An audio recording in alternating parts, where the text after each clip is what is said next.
صباح الفل. يموت الانسان وما ياخدش حاجه معاه. معظمنا عايشين علشان ناس تانية، يعني احنا بنجتهد في الدنيا علشان نحقق احلام ناس تانية.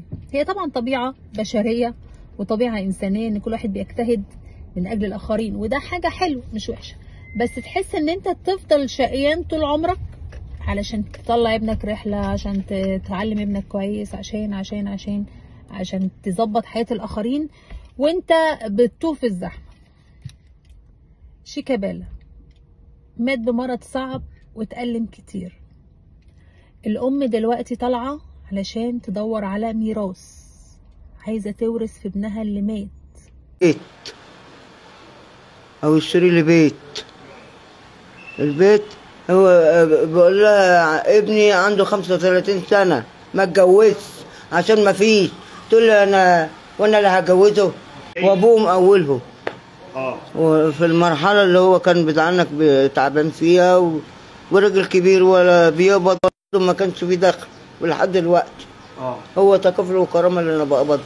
الورث اللي انا قلت عليه ان فلوس في البنك يا بنتي، والعربيه اللي كانت عنده شقتين. ما بكدبش بكلمه، انا ما بكدبش بكلمه. حقها لو معاه فلوس، لكن انا بستغرب على الامهات اللي حته منها بتموت وتدور على فلوس. بتبقى عايزه تعيش حياتها بعد كده، تقول لك حق من حقوقي، ده ابني. فازاي ازاي ده؟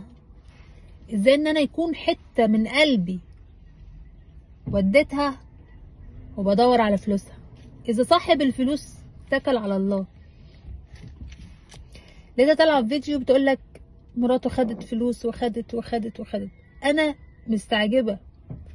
والزوجه في نفس الوقت بتقول لك انا هو ميت عليها ديون. يعني لو لاحظنا ان في فنانين راحت تسنده ماديا علشان يقدر يكمل علاجه، وان هو مات ما سابش حاجه.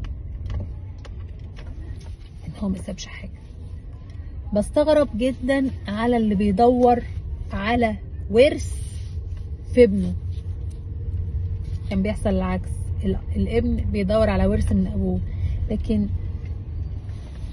وديت بعد الشر على اولادكم يا رب واحده تودي ضناها لمسواها الاخير تدور على فلوس. هو شر ربنا، بس ده لو فيه فلوس. ولا نساند الام اللي هتفضل شقيانه طول عمرها